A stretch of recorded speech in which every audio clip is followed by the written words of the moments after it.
Salom, mening ismim Tom Lomfil deb ataladi va sizlar bilan tanishganimdan xursandman. Men Y Combinator kompaniyasining guruh hamkoriman va bugun mening sevimli mavzularimdan biri ko'rsatkichlar va ularning startaplar uchun naqadar foydali ekanligi haqida suhbatlashamiz. O'sh metrikalar nima uchun muhim? Avvalo shuni ta'kidlash joizki, aniqroq ko'rsatkichlar yordamida siz yanada samaraliroq va to'g'riroq qarorlar qabul qilishingiz shubhasiz. Bu asbob-uskunalarsiz samolyot boshqarishga o'xshaydi. Siz ko'zi bog'langan holatda uchyapsiz. Samolyotda nima bo'layotganini bilmayapsiz va uni boshqarishni qo'ldan chiqargansiz. Ajoyib ko'rsatkichlarga ega bo'lish xuddi samolyotdagi mukammal asbob-uskunalarga ega bo'lish kabidir. U sizga startapingizni o'zgartirish, takrorlash va haqiqatan ham nazorat qilayotganingizga ishonch hosil qilish imkonini beradi. Biz ko'pincha, hatto so'nggi 2-3 hafta ichida ham ajoyib ishga tushirishlarni amalga oshirgan asoschilarga guvoh bo'lamiz. Ular Hacker News va Product Hunt saytlarida o'z loyihalarini e'lon qilishdi va har kuni yuzlab odamlar kelib, ularning xizmatidan foydalanmoqda. Biroq, bu foydalanuvchilarning qanchasi yangi, qanchasi esa qayta tashrif buyurganlar ekanligini aniq bilishmayapti. Ular o'zlarining kundalik faol yoki haftalik faol ekanliklarini bilishmaydi. Ular barcha foydalanuvchilarni bir zumda yo'qotib qo'yishlari mumkin va buning mutlaqo farqiga bormasliklari ehtimoli bor. Shunday qilib, Blend dasturini ishga tushirgach, ular dasturga qiladigan ish orqaga qaytib, ko'rsatkichlarni tizimga kiritish. Sizga maslahat beramiz, bunday qilmang. Mahsulotingizni ishga tushirishdan oldin unga asosiy o'lchov ko'rsatkichlarini kiritib qo'yishingiz lozim. Sarmoyador sifatida o'z ko'rsatkichlarini puxta bilgan asoschilarga qarshi. Bularni yaxshi bilmagan asoschilarga duch kelganda, ularni farqlash juda oson bo'ladi. Ta'sischilarning o'z ro'yxatdan o'tgan foydalanuvchilarning qancha foizi kunlik faol, yoki haftalik faol ekanligini yoki har bir foydalanuvchiga to'g'ri kelgan yillik daromad miqdorini aytib bera olishi chindan ham juda ta'sirli. Va biz bularning ba'zilarini batafsil ko'rib chiqamiz. Ammo ta'sischi bu ko'rsatkichlar haqida ravon va erkin gapira olishi katta farqlovchi omil hisoblanadi. Asosiy mavzuga o'tishdan oldin sizlarga bir ikkita ogohlantirish berib o'tmoqchiman. Boshqa qarama-qarshi holat ham yaxshi emas. Demak, bu shunday asoschiki, u hatto o'z loyihasini ishga tushirmasdan oldinoq taxminan 500 ta ko'rsatkichni o'z ichiga olgan boshqaruv paneliga ega bo'lgan. Balki ular yirik texnologiya kompaniyasida mahsulot menejeri bo'lgandir yoki YouTube'dagi videolarni haddan tashqari ko'p tomosha qilgandir. Ammo startapdagi har bir qarorni metrikalar asosida qabul qilishni istaydi. Atigi bir necha yuz yoki bir necha ming foydalanuvchingiz bo'lganida, bu amalda imkonsiz hisoblanadi. Bilasizmi, ular har bir narsani ajrab sinovdan o'tkazishni xohlashadi. Bu tugma ko'k rangda bo'lsinmi yoki yashil rangda bo'lsinmi? Ochig'i, buning ahamiyati yo'q. Bunday bo'lingan testlarni oqilona o'tkazish uchun sizda yetarli miqdordagi foydalanuvchilar yoki ma'lumotlar mavjud emas. Shunday ekan, siz eng muhim qarorlarni albatta sinov testidan o'tkazishingiz kerak. Masalan, bir foydalanuvchi uchun narx yiliga $80 bo'lsinmi yoki $200 bo'lsinmi? Buni aniqlab olish lozim. Bu ikkiga bo'lib sinovdan o'tkazish uchun juda yaxshi tajriba. Ammo bilasizki, tugmalarni qizil yoki yashil qilish. Aslida siz Google yoki Facebook darajasiga yetmaguncha, bo'linma sinovini o'tkazish uchun yetarli ko'lamga ega bo'lmagan bir ish. So'nggi ogohlantirish: o'z ko'rsatkichlaringiz ortiga berkinmang. Siz hamon binodan tashqariga chiqib, mijozlar bilan suhbatlashishingiz zarur. Bundan Brian hamon o'z uyida Airbnb mehmonlarini qabul qilishni davom ettirmoqda. Bu mijozlarga yaqin bo'lishga bo'lgan intilish. Shuning uchun ko'rsatkichlar bu maqsadga erishishga to'sqinlik qilishiga yo'l qo'ymaslik kerak. Qani, ishni boshlaymiz. 1-2 hafta ichida mahsulotni bozorga chiqarishni rejalashtirmoqdasiz, ammo ehtimol hali hech qanday o'lchov ko'rsatkichlarini ishlab chiqmagandirsiz. Nima ish qilasiz? Birinchi navbatda, aniq kuzatib borish uchun 4 ta yoki 5 ta asosiy ko'rsatkichni tanlab olish lozim. 30 yoki 50 emas, 4-5 bo'lsa ham yetarli. Bu son vaqt o'tishi bilan ko'payib boradi. Bu asosiy ko'rsatkichlar nimaligini biroz vaqtdan keyin muhokama qilamiz. Siz o'zingiz ishlatishingiz mumkin bo'lgan eng oddiy tahliliy yechimni tanlashingiz kerak. Bu shunchaki sizning SQL ma'lumotlar bazangiz bo'lib, u oddiy SQL so'rovlari orqali ro'yxatdan o'tishlar sonini hisoblashi mumkin. 2020 yilning qishidan boshlab, PostHog deyarli har qanday SQL ma'lumotlar bazasida qo'llash mumkin bo'lgan ajoyib SQL tahlil vositasini taqdim etmoqda. Shunday ekan, buni albatta ko'rib chiqing. Shuningdek, siz bu 4 yoki 5 ta asosiy ko'rsatkichlarning ta'riflarini kelishib olishingiz va ularga amal qilishingiz lozim. Shunday qilib, bu faol foydalanuvchining mutlaq mukammal ta'rifi bo'lmasligi mumkin. Biroq asosiy ko'rsatkichlaringiz nima ekanligi haqida doimiy tortishuvlar olib borish, umuman ko'rsatkichlarga ega bo'lmaslikdan ham yomonroq holat hisoblanadi. Shunday qilib, butun jamoangiz birgalikda kelishib, faol foydalanuvchi kim ekanligini aniqlab olishingiz kerak. Bu mahsulotdan har kuni, haftada kamida 1 marta yoki haftasiga kamida 5 marta foydalanadigan shaxs bo'lishi mumkin. Aslida aniq va to'liq ta'rifdan ko'ra, hammangizning unga birgalikda qo'shilishingiz va ishtirok etishingiz ancha muhimroq va zarurroqdir.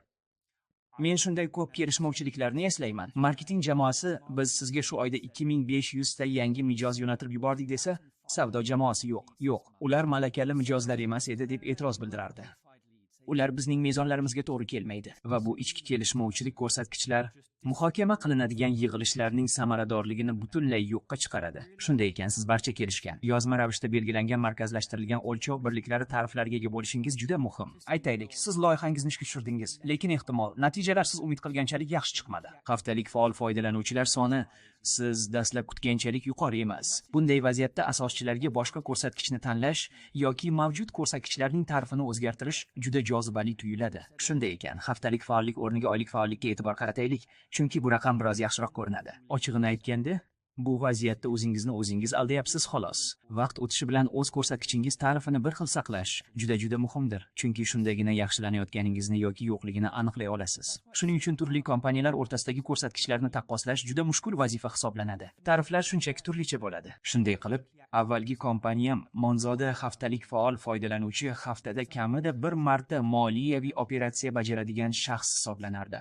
Raqobatchilarimizning ba'zilarida faol foydalanuvchi turli xil ta'riflarni qo'llagan. Ehtimol bu har 2 haftada yoki 8 haftada bir marta bo'lar edi. Shunday qilib, kompaniyalar o'rtasidagi faol foydalanuvchilar soni butunlay ma'nosiz bo'lib qoldi. Shunchaki uni ichki jihatdan izchil saqlab qolishingiz muhim. Shunda siz uni yaxshi nazorat qilib borasiz. Endi esa o'sha asosiy ko'rsatkichlar nimalardan iborat ekanligini muhokama qilaylik. O'sha 4 yoki 5 ta narsani boshidanoq kuzatib borishni boshlashingiz kerak. Bu har bir kompaniyaga qarab farq qiladi. Internetning ilk davrlarida kompaniyalar sahifa ko'rishlari, noyob tashrif buyuruvchilar soni yoki shunga o'xshash ko'rsatkichlardan foydalanishni ma'qul ko'rishardi, chunki bu raqamlar juda ulkan edi. Startap asoschilari juda katta raqamlarni e'lon qilishni yoqtirishadi. Siz ehtimol Vanity Metrics bekorchi ko'rsatkichlar atamasini eshitgan bo'lsangiz kerak. Bu raqamlar juda katta tuyuladi va ehtimol ular tobora ko'payib bormoqda. Ular aslida kompaniyangizning muvaffaqiyati bilan bog'liq emas. So'nggi paytlarda keng tarqalgan manmanlik ko'rsatkichlari orasida jimli yoki yalpi tovar qiymati kabi tushunchalar uchraydi. Bu eBayning o'z daromadi yoki umumiy tranzaksiya qiymati emas, balki eBay orqali sotiladigan tovarlarning umumiy dollar qiymatidir. Monzo kabi fintech kompaniya uchun biz yiliga 50 milliard dollar miqdorida tranzaksiyalarni amalga oshirayotganimizni ma'lum qilishingiz mumkin. Bu juda katta raqamga o'xshaydi, ammo kompaniyaning daromadi juda katta farq qilishi mumkin. Shuning uchun deyarli har doim, ayniqsa big cap kompaniyalari uchun asosiy ko'rsatkichingiz daromad bo'lishi lozim. Agar siz boshqa ko'rsatkichni, masalan, yalpi tranzaksiya qiymatini tanlasangiz, xodimlaringiz va oxir-oqibat o'zingiz ham shu raqamni optimallashtirishga intilishingiz mumkin.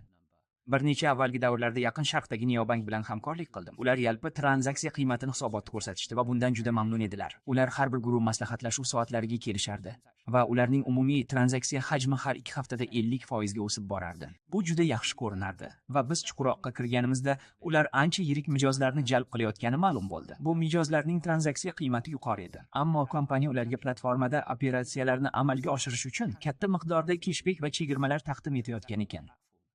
Shunday qilib, yalpi tranzaksiya qiymati har 2 haftada ko'tarilib borgan bo'lsa-da, daromad oxirgi 2 oy mobaynida deyarli o'zgarmay qoldi. Asoschilar o'zlarini aldayotgan edilar. Ular o'z kompaniyalari muvaffaqiyatga erishayotganiga ishonib, o'zlarini aldab yurishardi. Aslida daromad jihatidan bu deyarli o'zgarishsiz qolgan edi. Shunday qilib, ko'pchilik big kompaniyalar uchun men asosiy ko'rsatkich sifatida daromadni tavsiya etaman. Daromadingiz yaxshi bo'lmasa ham, buni yashirmang. Men hozirga qadar hamkorlik qilgan eng ajoyib asoschilarda biri o'z investorlariga ketma-ket 10 oy davomida yangilanish xatlarini yuborgan. Unda asosiy ko'rsatkich sifatida katta nol raqami keltirilgan. Zatning yuqori qismida o'ziga halol bo'ldi. Sarmoyadorlarga nisbatan ham ochiq-oydin munosabatda bo'ldi va kompaniyani tuzatish uchun nimaga e'tibor qaratish kerakligi aniq ko'rindi. Shunday ekan, agar siz bu raqamdan uyalsangiz, uni yashirib qo'yasiz. O'zingizni aldash oson. Ammo menimcha, agar siz bu masalani asosiy o'ringa qo'yib, unga jiddiy e'tibor bersangiz, aynan shunga diqqat qaratishingiz to'g'ri bo'ladi. Shunday qilib, daromadingiz bilan bir qatorda, ayniqsa investorlarga hisobot berishda yana ikkita muhim ko'rsatkichni, jumladan pul sarflash tezligini ham kiritishingiz kerak. Bu aniq bo'lishi kerak. Bu oylik xarajatlaringizdan daromadlaringizni ayirish deganidir. Agar siz zarar ko'rayotgan bo'lsangiz, aksariyat dastlabki startaplar shunday holda bo'ladi. Bu har oyda bank hisobingizdagi mablag' qanchalik kamayib borayotganini ko'rsatadigan miqdordir. Bu sizning pul sarflash tezligingizdir. Sizning imkoniyatingiz ham bunga bog'liq. Aytaylik, bankingizda 1 million dollar bor va oylik xarajatlaringiz 100 nol dollarni tashkil etadi. Bu sizda 10 oylik mablag' zaxirasi borligini anglatadi. Bu shuni anglatadiki, 10 oy ichida pullaringiz tugab, startapingiz bankrot bo'ladi. Daromad, xarajat sur'ati va moliyaviy barqarorlik muddati bu 3 ko'rsatkich mutlaqo muhim hisoblanadi va albatta kiritilishi kerak. Agar ular investorlar uchun tayyorlangan hisobotingizning eng boshida ko'rsatilmagan bo'lsa, ochig'ini aytganda, men doimo asoschining nimanidir yashirayotganiga shubha qilaman. Iste'molchi kompaniyalari uchun biz alohida videoda bunday startaplar uchun muhim bo'lgan ko'rsatkichlarni chuqur tahlil qilamiz. Bundan tashqari ko'p hollarda daromad nihoyatda muhim ahamiyatga ega. Biroq iste'molchi kompaniyalarining ilk davrlarida ko'pincha ma'lum bir muhim darajaga yoki tarmoq ta'siriga erishishga intilasiz. Shunday qilib, iste'molchi kompaniyasi uchun dastlabki davrlarda faol foydalanuvchilar sonini oshirish ba'zi hollarda daromaddan ham muhimroq ahamiyat kasb etishi mumkin. Shunday qilib, biz har bir investorga yuborilgan hisobotda eng muhim o'rin egallashi lozim bo'lgan 3 ta asosiy ko'rsatkich haqida so'z yuritdik. Bu daromad, mablag' sarflash tezligi va moliyaviy zaxira. Endi biz mavzuga yanada chuqurroq kirishamiz. Haqiqatda barcha startaplar uchun eng muhim ko'rsatkichlardan biri mijozlarni saqlab qolish hisoblanadi. Bu shunday g'oyaki, agar siz 100 ta to'lovchi mijozni ro'yxatdan o'tkazsangiz, aytaylik yanvar oyida ularning qanchasi fevral, mart va aprel oylarida ham sizga to'lovni davom ettiradi. 2 oydan so'ng, 3 oydan so'ng, 4 oydan so'ng bu sizning saqlash darajangizdir. Shunday qilib, bu 80 yoki 70% atrofida bo'lishi mumkin. Bu sizning mahsulotingizni odamlar sevishining belgisi, ular qayta-qayta kelishadi va uning uchun to'lovni davom ettirishadi. Shunday qilib, yanvar oyida va undan keyingi oylarda ro'yxatdan o'tgan barcha mijozlar uchun bu ko'rsatkichni o'lchashingiz mumkin. Bu sizning yanvar oyidagi mijozlar guruhingiz bo'ladi. So'ngra fevral oyida ro'yxatdan o'tgan barcha mijozlar uchun ham xuddi shunday o'lchov o'tkazasiz. Bu sizning fevral guruhingiz. Bu guruhlarni bir-birining ustiga joylashtirish ham mumkin. Buni grafikda tasvirlashning bir necha xil usullari mavjud. Sizda issiqlik xaritasi mavjud bo'lishi mumkin. Ba'zi tahlil vositalari buni juda ajoyib tarzda amalga oshiradi. Sizda vaqt o'tishi bilan asta-sekin pasayib boruvchi egrik chiziq bo'lishi mumkin. Bu grafikni tasvirlashning ikkita keng tarqalgan usuli bor va biz ularning ba'zi misollarini ko'rsatib o'tamiz. Ammo men uchinchi bir yo'lni taklif etmoqchiman. Mana shunda men haqiqatan ham tushunib yetdim. Men daromad juda muhim ekanligini hamma menga aytganini eshitgan edim. Ammo bu menga haqiqatan ham saqlanib qolish darajasi juda past bo'lgan va afsuski, oxir-oqibat muvaffaqiyatsizlikka uchragan tanishuv startapida ishlaganimdan keyingina to'liq anglashildi. Lekin bu guruhlarni bir-biriga qo'shib ko'rganimda hamma narsa o'z o'rniga tushdi. Shunday qilib, eng pastda yanvar guruhi, undan yuqorida fevral guruhi, so'ngra mart guruhi va aprel guruhini ko'rasiz. Yopishqoq guruhlaringiz bo'lsa, nima yuz beradi?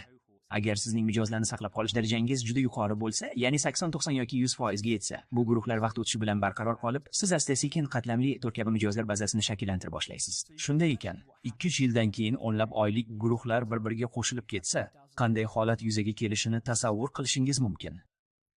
Ularning barchasi sizga pul to'lamoqda har oy. Hatto 3 yildan keyin ham daromadingizga o'z hissalarini qo'shishda davom etmoqda. Agar siz mijozlarni kamdan-kam yo'qotadigan biznesda bo'lsangiz, bu taxminan shunday ko'rinishdagi qatlamli tortga o'xshab ketadi. Shunday qilib, bu oylik guruhlarning 18 oylik diagrammasidir. Har oyda yangi bir guruh mijozlar qo'shiladi va 18 oydan so'ng sizga to'lov qilayotgan 18 ta guruh bo'ladi.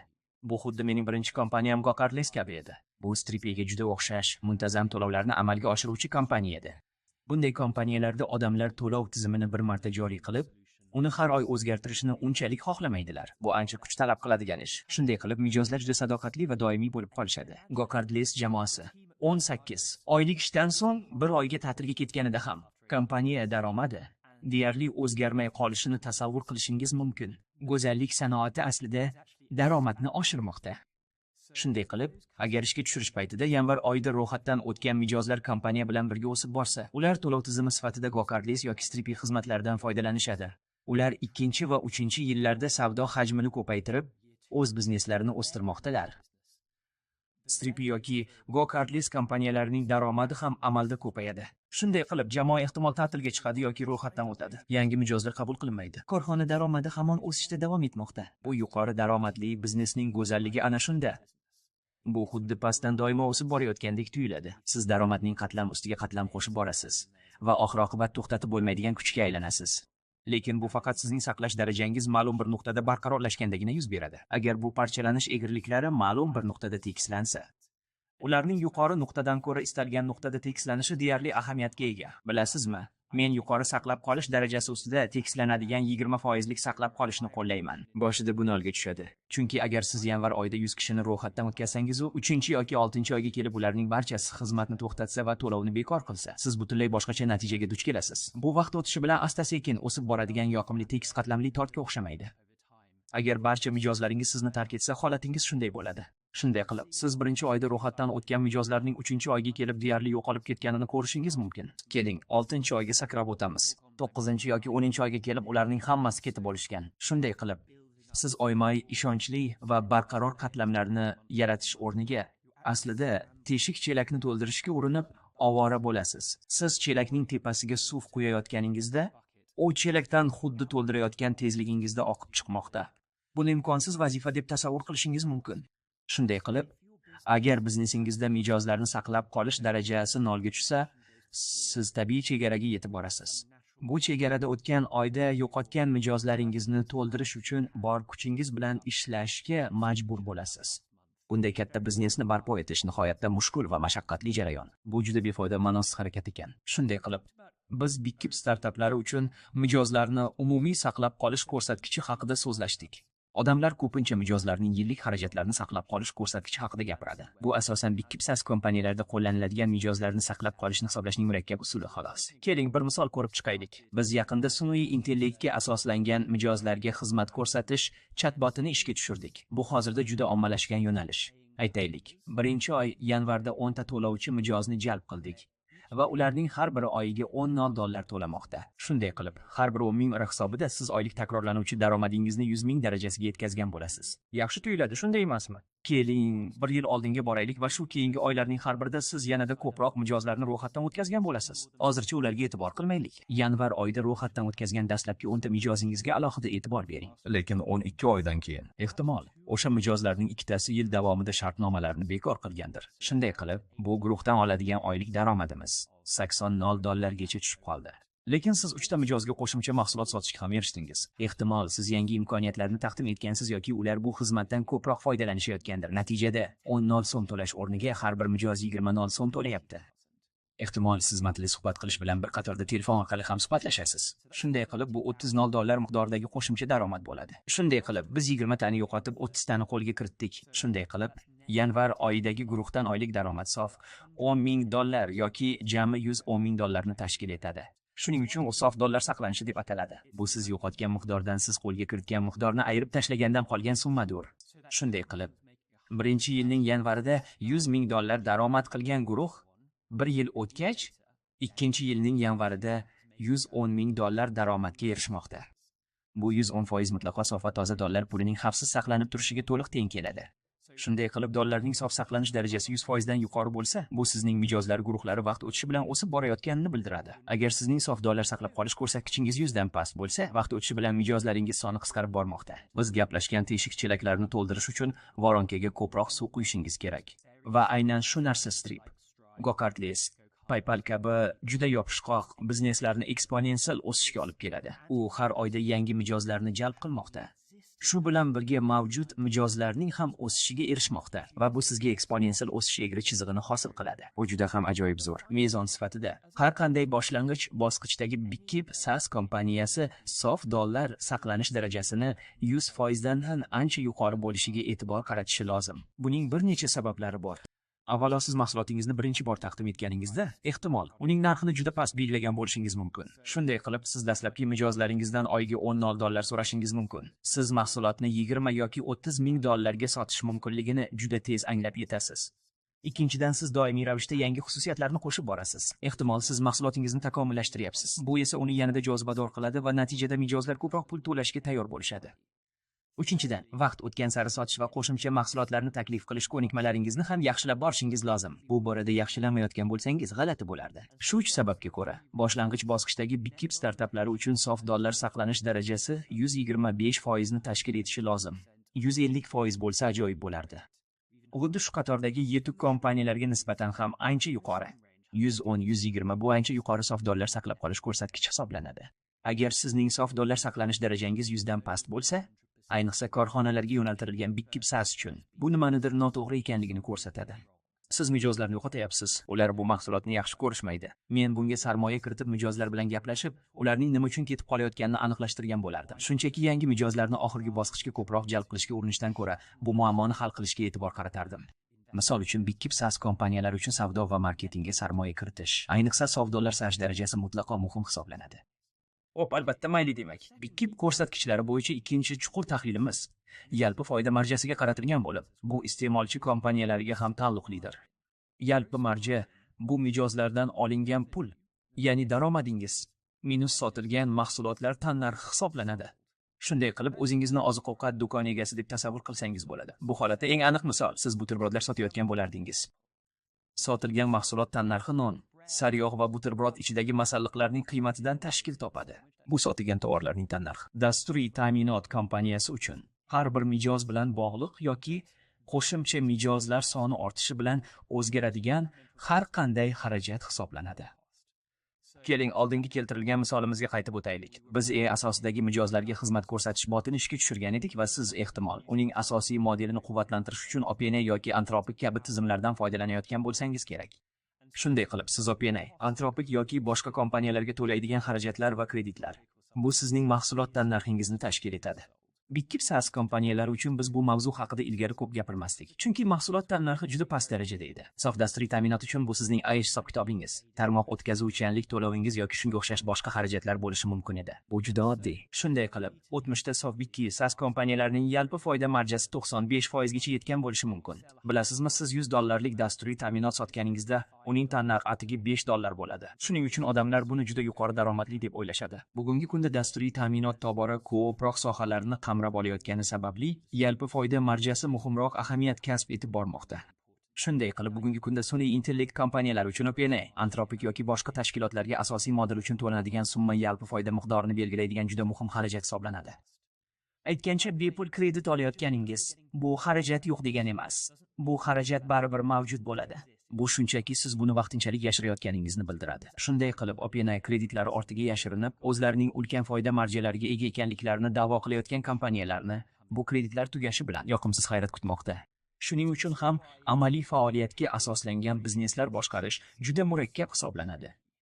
Kompaniya vaysiga oziq-ovqat yetkazib berish kabi biznes yoki ko'plab odamlar jalb qilingan har qanday turdagi biznes bilan qo'shilganda ko'plab operatsion jarayonlar yuzaga keladi. Masalan, siz uylarni bo'yash yoki issiqlik nasoslarini o'rnatish kabi ishlar bilan shug'ullanishingiz mumkin. Yalpi foyda marjasiga ancha ko'proq e'tibor qaratishingiz kerak, chunki u juda kamdan kam hollarda 95% ga yetadi. Siz 5, 10 yoki 15% yalpi foyda marjasiga tushib qolishingiz mumkin. Bu esa bir xil yalpi foydani olish uchun ancha ko'proq mehnat qilishingiz, ancha ko'proq mijozlar topishingiz va ancha ko'proq daromad olishingiz kerakligini anglatadi. Va bu yalpi foyda ular to'lay oladigan narsadir. Bosh ofis ijarasi, muhandislarning maoshlari va har bir mijoz uchun o'zgarmaydigan, lekin foydada ko'rishdan oldin chegirib tashlash zarur bo'lgan barcha qolgan xarajatlar. Shunday qilib, operatsion jihatdan murakkab bizneslar uchun biz ko'pincha asoschilarga yordam berishga harakat qilamiz. Ularning biznesining faqat dasturiy ta'minot asosida ishlaydigan, ancha yuqori foyda keltiradigan versiyasini yaratish imkoniyatini ko'rib chiqamiz. Misol uchun, furgonlar, velosipedlar va yetkazib beruvchilar bilan ishlaydigan yetkazib berish kompaniyasini boshqarish o'rniga bularning barchasini boshqaradigan dasturiy ta'minotni olib, uni boshqa yetkazib berish kompaniyalariga sotish imkoniyati bormi? Ehtimol, sizning hayotingiz ancha yengilroq bo'ladi. Albatta, shunday qilsangiz ancha yuqori yalpi foyda marjasiga ega bo'lasiz. Shunday qilib, 2010 yildan 2021 yilgacha bo'lgan davrda foiz stavkasi 0 ga teng bo'lgan sharoitda kompaniyalar zarar keltiradigan bizneslarni kengaytirdilar. Chunki kapital juda arzon edi.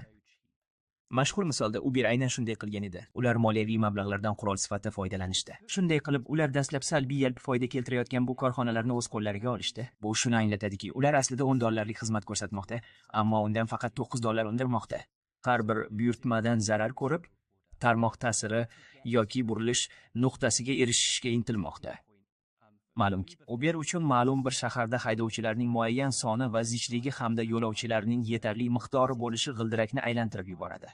Ammo yangi shaharda ish boshlaganlarida ularda bunday mijozlar zich tarmog'i yo'q edi. Shu sababli ular ham haydovchilarga ham yo'lovchilarga subsidiya berishga majbur bo'lishdi. Bu esa biznesni salbiy yalpi foyda keltiruvchi korxonaga aylantirdi. Shunday qilib, ular raqobatchilar yetib kelgunicha butun dunyo bo'ylab kengayish uchun ulkan miqdordagi mablag' to'pladilar. Biroq bu jarayonda o'nlab milliard dollar investitsiya mablag'larini sarf etib yubordilar. Va bu blitzkering yondashuvi, ya'ni salbiy foyda ko'rsatkichini oshirish usuli asoschilar orasida ommalashib ketdi. Shunday qilib, biz buni avval birgalikda sayohat qilishda, keyin 10 daqiqada oziq-ovqat yetkazib berishda, so'ngra elektr skuterlarda ko'rdik. Ochig'ini aytganda, bu yo'ldan borishga uringan va keyinchalik mablag' jalb qilishni davom ettira olmasligini tushunayotgan startaplarning butun boshli sahrosi mavjud. Investorlar bu bizneslarni moliyalashtirishni davom ettirishni istashmadi. Albatta, hozirgi kunda foiz stavkalarining ancha yuqori bo'lishi sababli Kapital ancha qimmatga aylanib qoldi. Sarmoyadorlar manfiy foyda marjasiga ega bo'lgan bizneslarga sarmoya kiritishdan juda qochishadi va bunday manfiy marjalarni kengaytirish ancha qiyinroq hisoblanadi. Biz buni Monzoda amalga oshirdik. Shunday qilib, Monzo Buyuk Britaniyadagi onlayn bank edi va dastlabki 500 000 mijozlarimizga xizmat ko'rsatganimizda har bir mijoz uchun pul yo'qotardik. Har bir mijoz uchun 30 yoki 40 funt sterling. Biz bunday mijozlarning soni 500 000 dan oshishiga erishdik. Bu juda qimmatga tushadi. Lekin bizda vaziyatni o'zgartirishga reja bor edi. Shunday qilib, biz texnologiyani o'z tashkilotimizga joriy etdik. Biz tashqi sotuvchilarga uncha tayanmadik. Ayrim xizmatlar uchun to'lovlar joriy etdik. Mijozlar bajonidil to'laydigan yangi mahsulotlarni bozorga chiqardik. Vaqt o'tishi bilan biz salbiy birlik iqtisodiyotini ijobiy tomonga o'zgartirdik. Shunday qilib, har bir mijozdan 30 yoki 40 funt sterling yo'qotish o'rniga, men u yerda ishlaganim paytda har bir mijozdan 30 yoki 40 funt sterling daromad qiladigan bo'ldik. Mana 3-4 yil o'tgach, Monza foydali bo'lib qoldi. Shunday ekan, agar siz salbiy birlik iqtisodiyoti bilan boshlasangiz, ularni tuzatish uchun albatta aniq rejaga ega bo'lishingiz zarur. Men sizga mijozlar, bazangizni kengaytirmaslikni juda maslahat beraman. Manfiy birlik iqtisodiyotiga ega bo'lganingizda, imkon qadar tez o'sishga intilmaysiz. Avval ularni to'g'rilaysiz, keyin ko'lamini oshirasiz. Bugun ko'p mavzularni qamrab oldik. Xulosa sifatida biz daromad haqida va uning uchun ko'pchilik Big Kip kompaniyalari uchun eng maqbul asosiy ko'rsatkich ekanligi to'g'risida suhbatlashdik.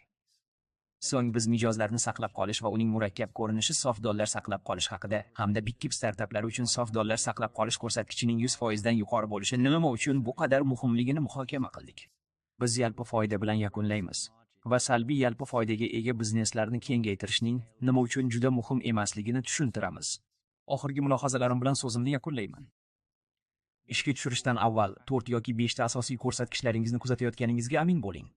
O'lchov birliklari o'rnatilmagan holda ishga tushirmang. Bu ko'zi bog'langan holda uchishga o'xshaydi. Kuzatayotgan narsalaringizga nisbatan puxta va sinchkov bo'ling. To'g'ri ko'rsatkichlarni kuzatib boring. Yalpi mahsulot qiymati, ko'rishlar soni yoki noyob foydalanuvchilar kabi sun'iy ko'rsatkichlarga aldanib qolmang. Kompaniyangizda har bir ko'rsatkichning aniq ta'rifi va ularni o'lchashning yagona usuli mavjud bo'lsin. Bu yig'ilishlarni izdan chiqaradigan behuda bahslardan qochishga yordam beradi. O'z ko'rsatkichlaringiz ortiga bekinmang. Ayniqsa kichik startap sifatida hamma narsani bo'lib tashlay olmaysiz.